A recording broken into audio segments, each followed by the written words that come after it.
wad'ul ina'i dan meletakkan wadah air, wad'ul ina'i dan meletakkan wadah air an yaminihi di sebelah kanannya, an yaminihi di sebelah kanannya. Terus in kana wasi'an, jika wadah itu besar, in kana wasi'an, jika wadahnya besar. Terus jadi sunnah selanjutnya meletakkan wadah air, meminta wudhu pakai ember. Sunnahnya embernya simpan di sebelah kanan, ya lebih gampang lagi ngambil langsung ini. Kalau kiri ini kan, kalau tak ngambil ember simpan sebelah kanan, tangan nanti tinggal gini ngambil. Kalau simpan sebelah kiri agak gini, agak payah. Makanya sunnahnya simpan sebelah kanan, mempermudah. Sambil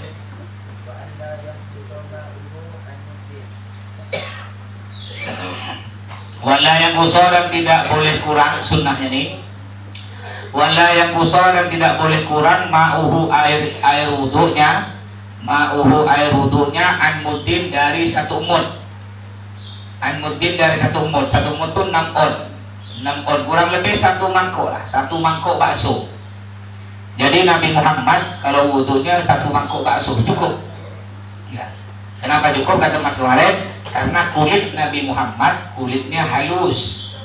Nah, beda dengan kita. Tapi sebenarnya kalau wudhunya ente pakai mangkok, 1 mangkok cukup. Mas biasa ketika haji di Mekah, itu kan kalau kita wudhu di tempat wudhu ngantri ini bisa 1 jam. Karena orang 4 juta orang. Kalau umroh sedikit, umroh paling sampai 200.000 orang. Ini 4 juta orang. Jadi wudhunya biar tak ngantri, nah biasanya pakai aqua botol. Ya, beli aqua botol, lalu aqua botolnya itu dibolongkan. Ya, bolongkan pakai paku, ya atau pakai open, masih open, bolongkan. Jadi yang keluar air sedikit kayak air kencing. Nah, nanti ada kawan kita yang jamaah haji pegang botol itu, wudhu dengan air yang kecil ngalir itu cukup. Bahkan 1 botol aqua besar itu bisa 3 sampai 4 orang. Nah, jadi praktis.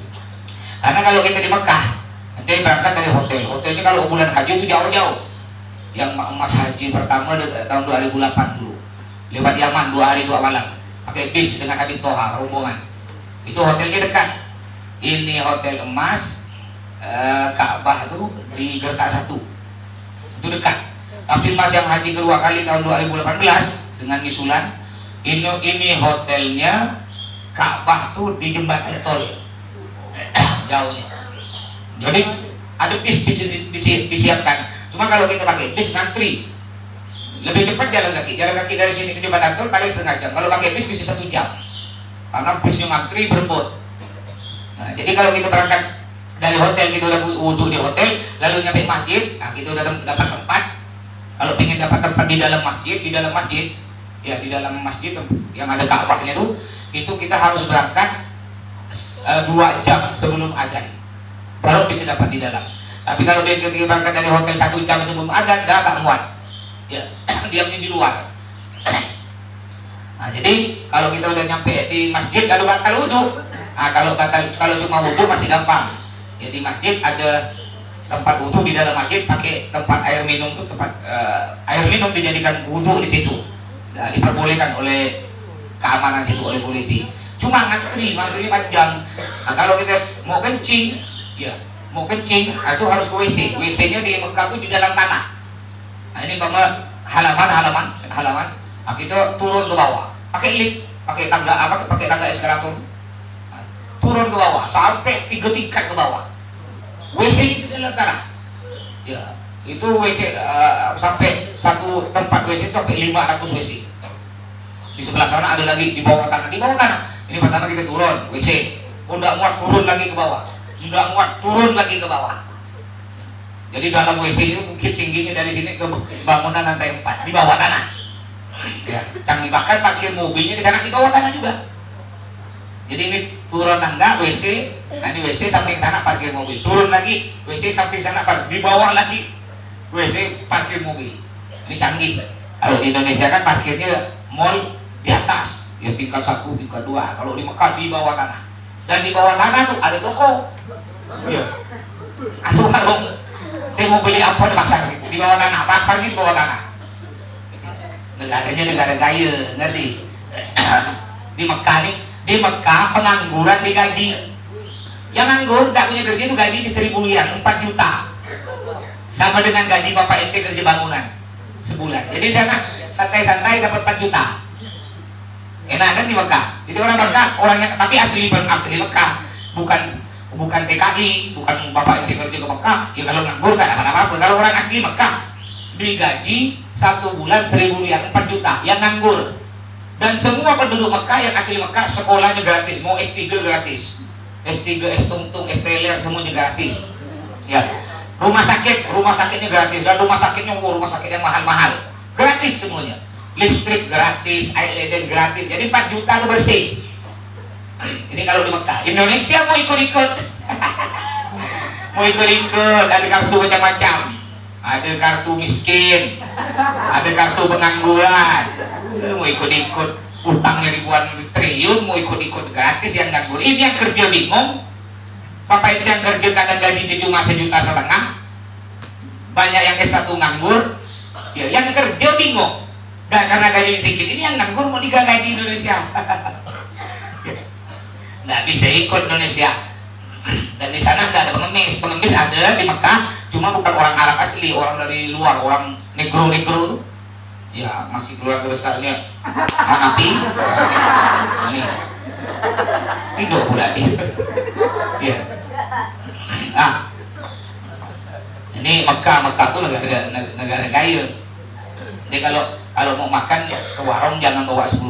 Ya di sini 10.000 dapat elokan dengan tempe. Kalau di sana 10.000 dapat tai ayam.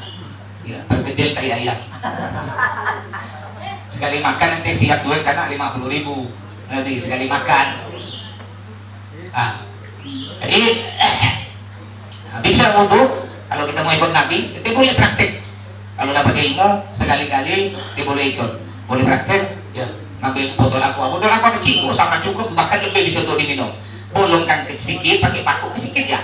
Ya, saya pakai paku kecil, walaupun tidak beda, kita simpan di pagar tempat wudhu, simpan ngetes wudhu. Dan juga tempat wudhu di Mekah, airnya pun keluarnya nggak laju, bukan kayak karanete. Air itu keluarnya sama dengan kencing tadi. Ya, untuk penghematan kecil airnya keluar. Ya, kecil. Dan nggak perlu dipicit-picit, asal tangan ente gini airnya keluar. Ya. Nah, tangan ente gini air pakai sensor semua. Pakai sensor. Kalau ente gini di keran lihat gini, ya bukan keluar air, keluar kecil. Bebek suka keluar air. Samer.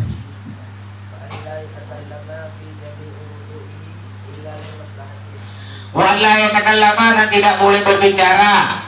Ya, sunnahnya wudhu tidak boleh berbicara. Tapi kalau berbicara, hukumnya tidak batal wudhu, tidak dosa, hukumnya makruh, tidak bagus. Wala yatakallama, dan tidak boleh berbicara fi jami'i wudhu'ihi, di dalam semua wudhunya. Di jami'i wudhu'ihi, di dalam semua wudhunya, illa limaslahatin, kecuali untuk kebaikan. Illa limaslahatin, kecuali untuk kebaikan. Jadi makruh ketika wudhu dia berbicara, kecuali untuk kebaikan. Contoh kebaikan namanya, di tengah-tengah wudhu ada orang buta jalan. Ya, buta jalan, dia pertama bujur, lalu belok kanan. Kalau belok kanan nih ente lihat dia parit, dia bilang pak jangan belok pak, belok kiri, bujur lagi. Enggak apa. Atau ada kawan dia nanya di tengah wudhu, ya bapak ente datang. Oh iya. Ente mana canting ente ada pinjam cantik? Dia boleh jawab di atas lemari, boleh. Itu ada perlunya. Kalau tidak ada keperluan, makruh. Iya, tapi tidak batal wudhunya. Hukumnya makruh, artinya makruh tak bagus, pahalanya berkurang. Ya, amin.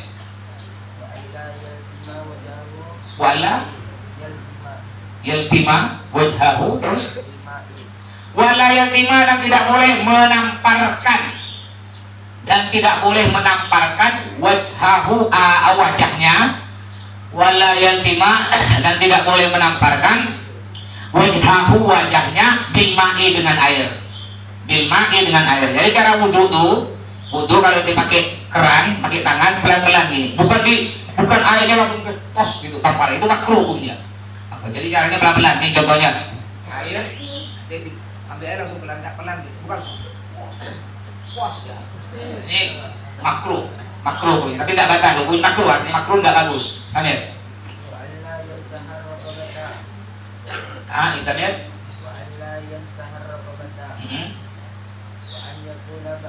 Wala yang sahar raqabah, dan tidak boleh mengusap leher. Wala yang sahar raqabah, dan tidak boleh mengusap leher. Jadi tidak sunnah. Ya biasa orang duduk lehernya dilang, itu tidak sunnah. Ya tidak sunnah. Yang sunnah ya udah yang digantungkan. Ya kayak telinga, umur-umur, masukkan air ke dalam hidung, basuh tangan, jari-jarinya diselat-selati, dibersihkan, kuku-kukunya dibersihkan, takut ada kotoran kuku. Tapi kalau leher, mengusap leher hukumnya tidak sunnah, bahkan makruh, pahalanya berkurang. Samir.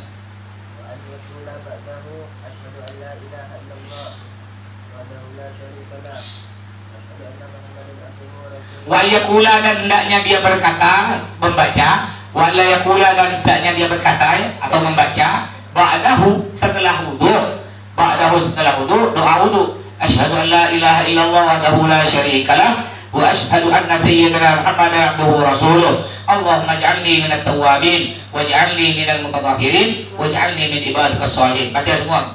Bismillahirrahmanirrahim. Asyhadu an la ilaha illallah wahdahu la syarikalah Allahumma ij'alni waj'alni.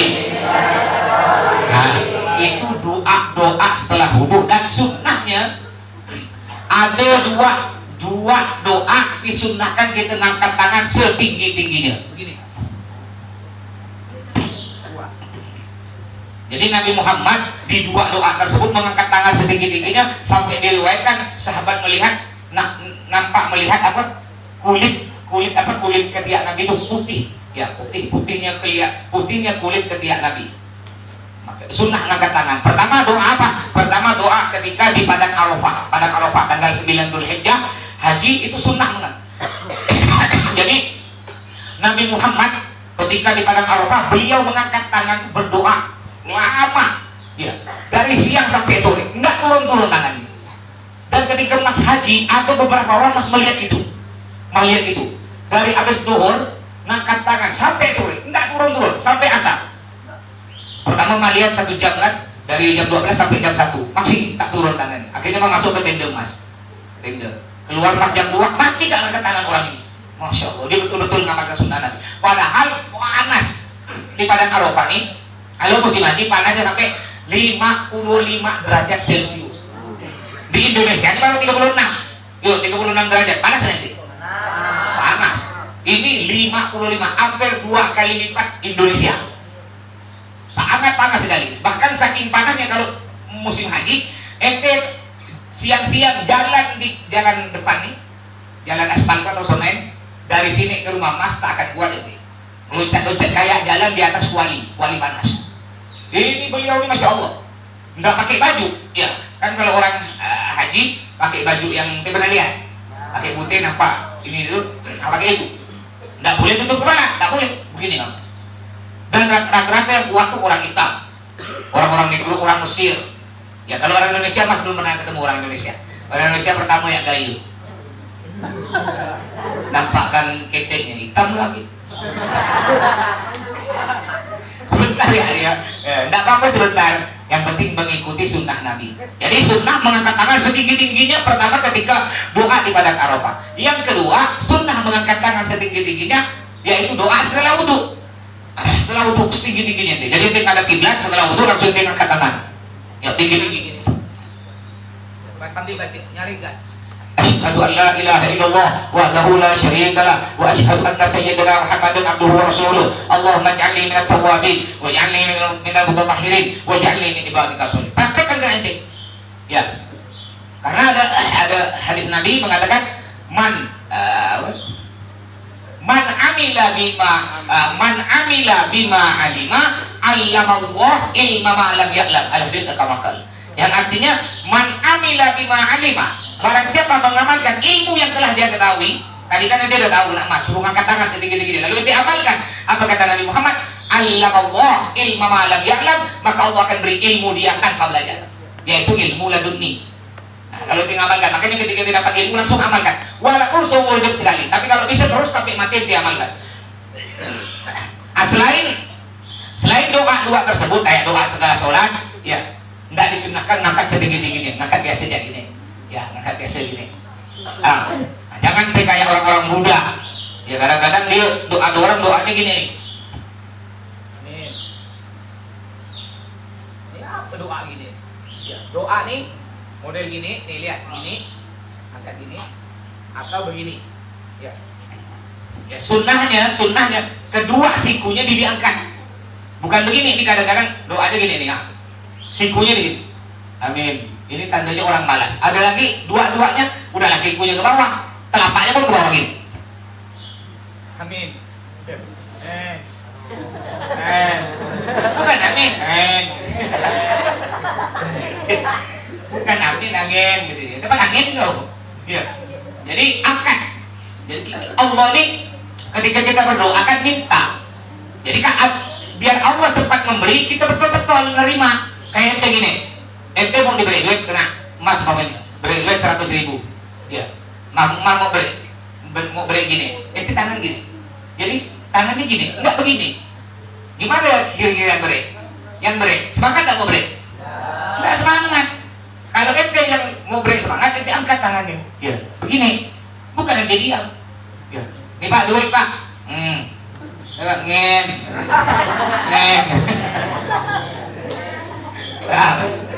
Jadi angkat tangannya, angkat begini nih, doa begini, angkat sikunya. Sampai. Wala ba'sa bil du'ai indal a'dha'i. Wala ba'sa dan tidak apa-apa. Wala ba'sa dan tidak apa-apa bil du'ai berdoa. Bil du'ai berdoa terus indal a'dha'i setelah membasuh anggota tubuh. Setelah membasuh anggota tubuh.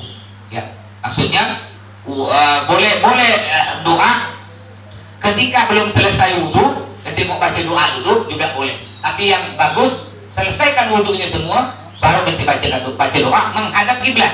Ya sunnahnya baca doa menghadap kiblat. Tapi kalau ente wudhunya dalam WC ini kan terbagi dua. Ya, kalau biasanya kalau di rumah ada WC dua, satunya untuk berak, kan? Satunya untuk mandi. Ada nggak gitu? Biasanya yang untuk berak kecil WC-nya. Biasa bak mandi itu dibagi dua kan?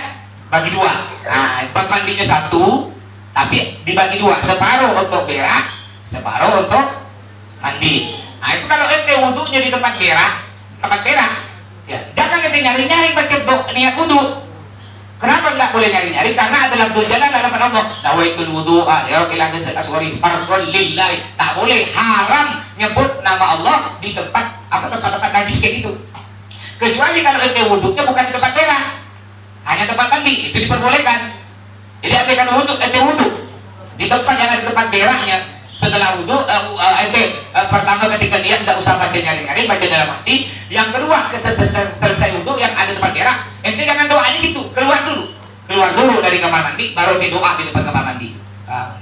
Sambil. Nah juga diharapkan juga ketika di WC yang ada tempat WC-nya itu diharapkan membawa nama-nama yang mulia. Di antaranya nama-nama Allah, nama-nama Nabi Muhammad. Namanya dia punya cincinnya kan tertulis Muhammad. Ya, ini masya Allah, nama paling mulia, nama paling bagus itu namanya yang ada Muhammad. Makanya Mama Iin ini terima sekarang hamil lagi yang masuk 3 bulan, doakan mudah-mudahan laki-laki. Mas udah nadar lah. Pokoknya kalau keluar anak laki-laki namanya Muhammad. Ya, kepanjangannya Mas Muhammad Syahrukhan. Panggilannya Mas MU. Kan namanya Muhammad Mu. Biasanya namanya Mu gitu ya. Manda MU. Yang penting namanya harus nama-nama Islam. Kalau laki-laki ente punya anak, nanti anak ente break nama semuanya Muhammad. Masalah belakangnya bebas. Yang penting pertama namanya Muhammad. Mau belakangnya Muhammad Michael Jackson, Muhammad Doraemon, Muhammad Power Rangers, bebas. Yang penting ada Muhammad. Ya kalau perempuan beri nama Arab ya, nama-nama istri Nabi Siti, Fatimah. Ya, yang penting ada Siti-Sitinya gitu dia. Tapi yang artinya bagus, Siti itu artinya bos, tuan, pemimpin. Ya Siti Fatimah, Siti Aisyah, atau Siti Desi Ratnasari, Siti Puspitasari, umpamanya Siti Sari Puspa, Siti Baigun Sari, Siti Kus. Ya, namanya Siti Kus. Ya, Siti Kus. Samir. Faslun satu pasal menjelaskan tentang fi makruhatil wudu'i, menjelaskan tentang makruhnya wudu. Fi makruhatil wudu'i, menjelaskan tentang makruhnya wudu. Jadi ketika wudu dimakruhkan apa saja. Kalau tadi kita dijelaskan tentang sunnah wudu, sekarang dijelaskan tentang makruh wudu. Apa diantaranya? Samir. Yukrahu dimakruhkan al-israfu boros air. Al-israfu boros air. Boros istilahnya Isofbi di dalam menuang air wudu. Isofbi fihi di dalam menuang air wudu. Di dalam menuang air wudu. Jadi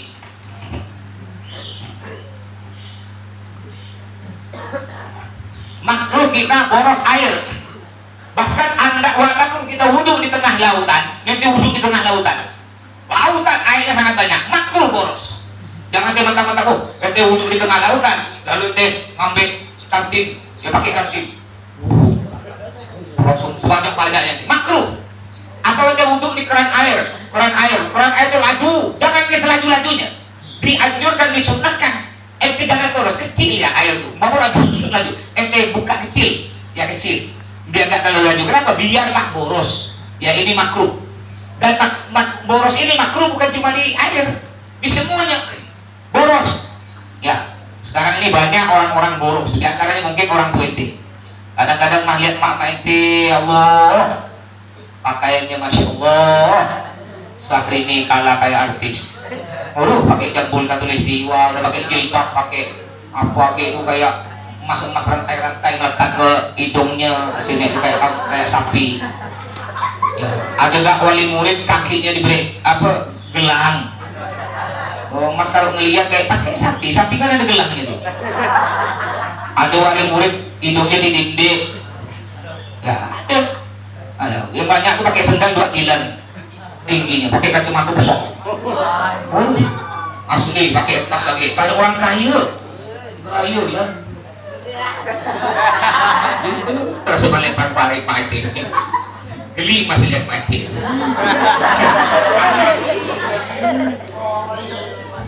Gak semua, sebagian. Ada. Kalau ketika datang ke sini, masya Allah, kayak istri presiden, kayak orang terkaya di dunia pokoknya. Artis lewat. Sekali pas tanya Bapak Edi, Pak, Bapak nambung. Bapak Edi pakai kaos, lalu bergoyak-goyaknya nih. Sendal dijepit udah. Allah, dari warna kuning sampai warna abu-abu. Sampai Bapak Edi miring-miring. Makanya, tapi Mama Edi, Allah artis kalah. Pak, itu siapa tuh Pak? Oh itu Ustaz istri. Oh Masya Allah, dalam hati Masya Allah, istri kayak artis, bapaknya kayak kuli. Kerja apa Pak? Itu mah kerja, alhamdulillah kerja bangunan. Oh Masya Allah. Istrinya kerja? Enggak mas, kata dia. Istri kerja bangunan tak kalah dengan istri presiden. Ini boros, jangan boros-boros. Ya, dan juga diantara tidak bagus juga disebutkan dalam kitab An-Nawadir, orang yang boros atau orang yang mubadir sesuatu yang masih digunakan tapi dia duduknya betul, jangan kayak orang berak. Ya. Tidak bagus duduk gini, tidak boleh. Ya duduk depan guru atau ada acara orang duduknya gini, oh gini, tidak boleh. Tidak bagus santri. Tadi cuma karena masih anak baru, tidak apa-apa, masih belajar. Ya, jadi tenaga udah sebut. Ya tidak boleh boros dan mubadir. Mubadir nih ada barang masih bisa digunakan tapi dibuang. Ini dalam kitab Nawadir disebutkan barang siapa yang boros, barang siapa suka mubadir, ya membuang barang yang masih digunakan, nanti dia diwariskan. Ketika besarnya nanti diwariskan, dia jadi orang miskin, tak akan kaya. Makanya itu jangan sekali-sekali mubazir. Mas paling marah di rumah mas. Ya kalau ada mubazir biar Nafa tuh kadang-kadang makan kue, buka, iftah buka. Ya makan satu tak enak simpan. Nanti ngambil lagi kue, buka, makan satu. Kalau enak lanjut. Ya buka lagi 3 bungkus kalau enak. Kalau tak enak buka sebutik simpan. Untung kan mas di sini nanti ada anak-anak yang ronde. Rezeki lah pokok di depan rumah mas kalau udah malam ada apa pun halal dimakan. Ya, nggak ada buka kadang-kadang dibuka kan ada kue masih sisa separuh kan. Nah itu punya apa tuh? Ya halal pokok apa saja deh makan di depan rumah mas. Ya kayak ayam ke apa ya dikit tidak tuh situ.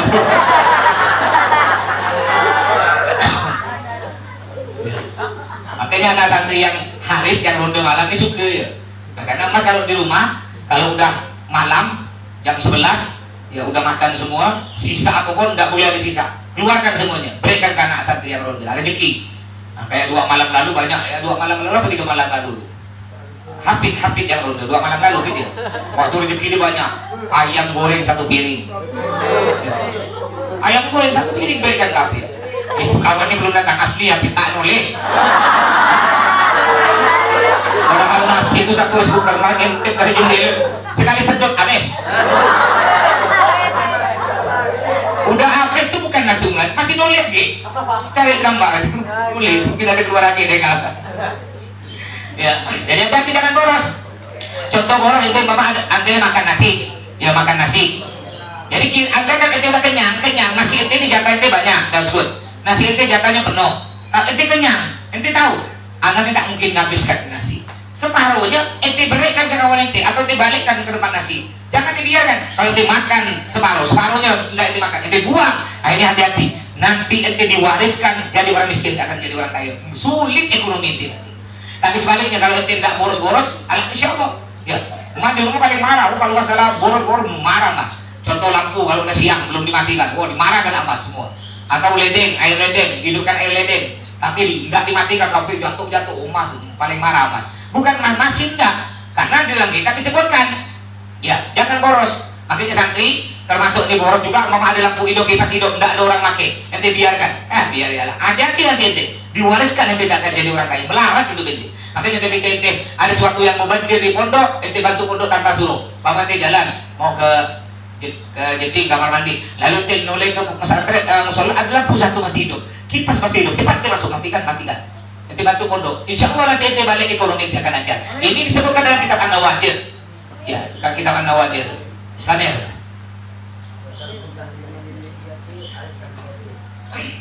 Wa tarku takhlilil lihiyati, dan meninggalkan menyelat-nyelati jenggot.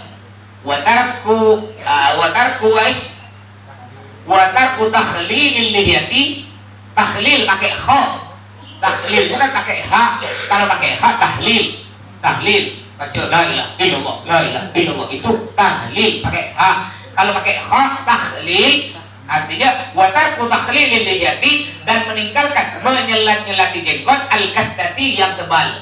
Al-kattati yang tebal maksudnya tidak menyelat-nyelati jenggot. Jadi sunnahnya kalau jenggotnya tebal itu sunnah menyelat-nyelati. Anda kan ada punya jenggot tebal, tidak diselat-selati, tidak apa, tapi hukumnya makruh. Tidak bagus, pahalanya berkurang. Seperti apa jenggot tebal itu mas? Seperti apa? Jenggot tebal itu kalau dilihat dari jarak mukhatab kurang lebih 1,5 meter. Sama dengan mas dengan Ustaz Ari ini, enggak terlalu jauh. Sama dengan mas dengan ini somat. Jadi kalau somat ngelihat jenggot mas, tidak nampak kulit-kulitnya, cuma nampak bulunya, kulit-kulitnya tidak nampak, berarti itu termasuk jenggot tebal. Sedangkan punya mas baru udah dirapikan. Yuk, somat, nampak kulit-kulitnya? Somat, nampak kan? Ya berarti tipis. Ya, jadi sunnah laki-laki sunnah miara jenggot. Ya ada hadis Nabi, barang siapa miara jenggot, selama jenggotnya masih ada, malaikat bergerantungan di jenggot dan mendoakan. Apa kata malaikat? Ya Allah, ampuni dosa dia. Orang yang miara jenggot, walaupun satu putih. Ya, satu binti, biar jenggotnya. Caranya gimana mas? Kok mas bisa banyak jenggot mas? Caranya, ya, memang dah ada keturunannya. Mas berjenggot, mas Sahrulnya berjenggot, mas Sirulnya berjenggot juga, walaupun tidak ada cabangnya, karena nurun dari Abi. Abi dulu masih mudanya, nanti kalau tahu foto Abi zaman dulu, ini memonya banyak. Ya, masih kecil itu tiap Jumat Abi rapikan, banyak. Abi dulu, akhirnya nurun ke Mas. Ma pernah miara jenggot sampai segini, tadi kemudian di dalam, sampai segini panjangnya jenggot Mas. Ma biarkan panjang segini disemir warna merah. Sunnah menyembelih jenggot warna merah. Dan itu pernah ada foto Habaib kan dari Yaman, namanya Habib Muhammad Al-Haddad, mertuanya Habib Umar bin Habib. Beliau jenggotnya merah, bukan merah-merah apa pirang, bukan merah-merah sekali itu merah. Ini ya, jadi sunnah menyembelih jenggot warna merah. Yang tidak boleh jenggot uban disemir warna hitam. Itu ada dua pendapat, ada yang mengatakan haram, ada yang mengatakan makruh. Makruh artinya tak bagus. Nah, jadi jenggot yang tepat, biar jenggotnya.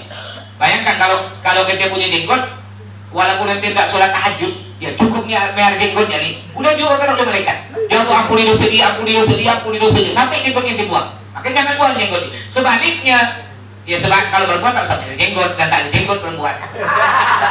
Tapi ada di melihat di YouTube tuh perempuan ada yang berjenggot, ada di barat. Ya. Kalau perempuan berkumis banyak perempuan, kumis tipis-tipis tuh, nah, itu banyak. Ya. Dan lagi dia ada jenggot. Nah, kalau laki-laki punya jenggot apa kayak punya cabang itu maco, bukan maco. Maco, ya. Maco tuh bikin istri lebih senang, ya. Gelisah, ya. Geli masalah itu.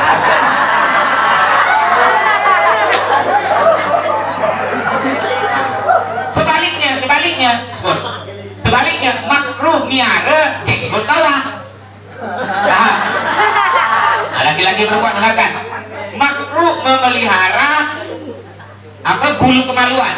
Itu sunnahnya bulu kemaluan dicukur. Kalau laki-laki dicukur, kalau perempuan dicabut. Ini sunnahnya. Jangan sampai lebih dari 40 hari. Kalau dibiarkan lebih dari 40 hari, itu bertambah lagi makruhnya. Makanya kenapa kadang-kadang kita kalau ente tidur, ya kadang-kadang mimpi basah biasanya bisa jadi bulu kemaluannya tidak dicukur lebih dari 40 hari. Ketika banyak bulu kemaluan, apalagi tidak dicukur lebih dari 40 hari, itu setan-setan, iblis, hantu, genderuwo semua itu bergantungan di bulu tersebut. Dikacau-kacau lah kemaluan ente. Nyentit-nyentit tadi. Makanya sunnahnya laki-laki dicukur, habis perempuan dicabut, ya sunnah. Samir.